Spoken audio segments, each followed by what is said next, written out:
Oh yeah. Woo.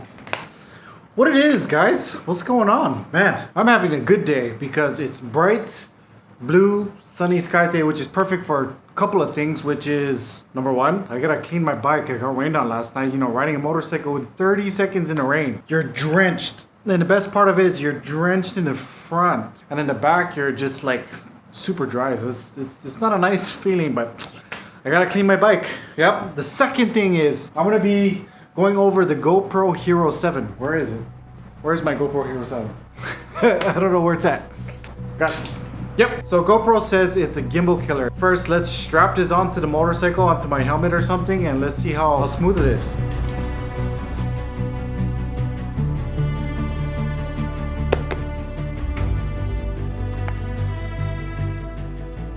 The scenes from here are shot on the GoPro Hero 7, 120 frames per second at 1080p. The footage is like the skin on my butt cheek, buttery smooth. And straight out of camera, unedited and uncolor graded. It was perfect timing that the security guard from my complex was leaving for the day on his bike too, so we rode together.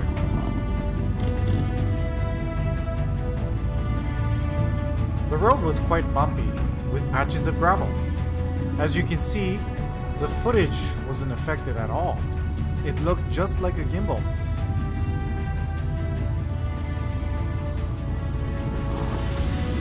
I decided to speed up here on the main road to see how the GoPro would be affected by the wind, the bumpiness of the bike, and the road. Reaching speeds between 60 and 70 miles an hour, the GoPro performed very well.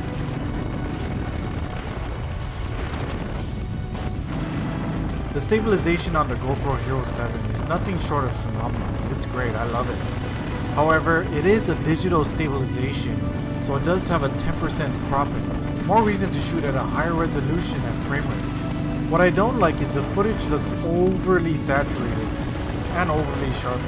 I'd much rather shoot at a flat profile and color grade and sharpen later in post.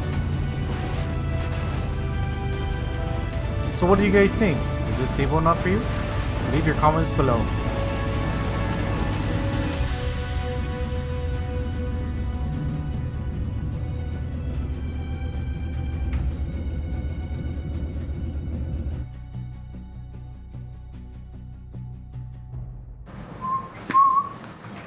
Whew, that was a fun ride. You know, thanks guys for coming along. You know, without the GoPro, that shot wouldn't be possible. You wouldn't see my point of view if GoPro didn't exist. They do exist, and the product that they have is just fantastic. Anyway, it's a little bit past 4 o'clock. I'm gonna get this bugger, put it on a tripod, and I gotta go clean my bike. Hopefully I can get that done in like 45 minutes or so. So I'm gonna slap this onto the tripod and then just record everything. You know, I'm gonna do a time warp, hyperlapse, whatever they call it. Anyway, you guys enjoy. Dude, it's such a happy song. You just want to go like dancing or something, right? Anyways, back to the GoPro. The settings I'm using for this time lapse is 1080p, field of vision at wide, and speed at 30x. 30x being the best setting while being handheld. The footage is clearly very stable. I love it. Alright, back to the studio. It's getting really hot. Man, that footage is really smooth. It's super impressive with it, you know, being handheld. Well, the GoPro just flew off the case there. Whoops. I guess that works. It's okay. It's safe. Actually, I haven't turned it on. Let's see if it turns on. It's alive! Yeah, there you go. Anyways, so next on my list is I want to see if I can get the GoPro's footage to be a little bit more cinematic. I don't want it to have that GoPro feel, but I shot it with the GoPro, you know?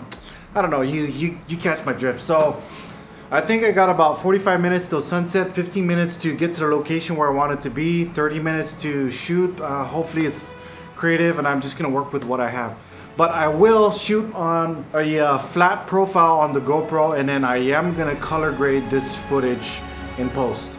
Anyway, so you guys enjoy the sequence.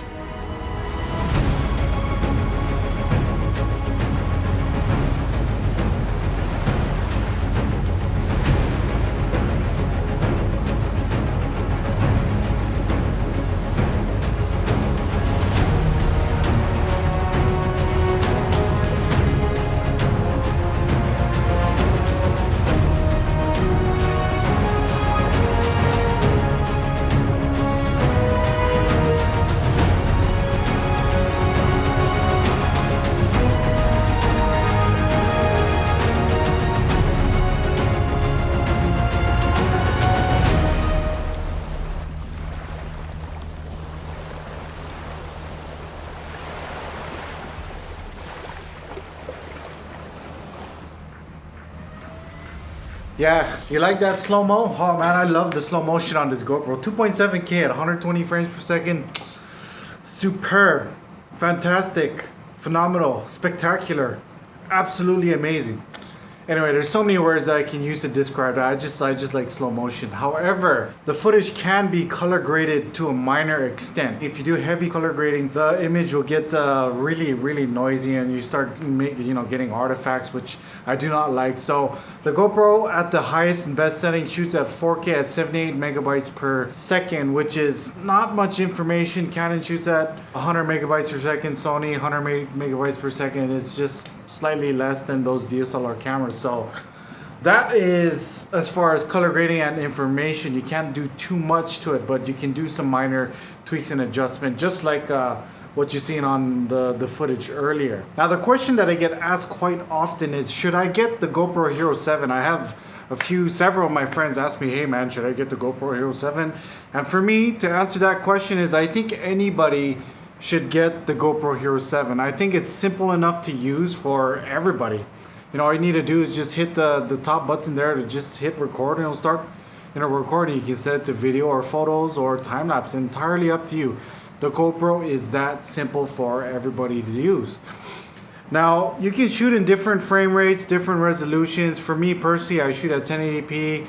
I even go up to 2.7K and just downgrade it to 1080p, so you get more resolution, more information on there. But the GoPro Hero 7 is great for everybody. That's just my personal opinion. Whether you're a filmmaker or you're a person that wants to capture family events and just capture those memories, someone who wants to get into videography, the GoPro is a valuable asset. Also, I think people who are professionally into filming should have a GoPro Hero 7 in their arsenal, because you can get point of view shots, whether if they're doing something with their hands, you can get action shots and stuff like that. Now I have a question for you guys. If you guys do already have the GoPro Hero 7, how do you guys like it? Let me know in the comments below, or if you have any questions and things like that, please feel free to comment below, whether it's good or bad. Thank you guys, and have a great day. Stay calm and peace out.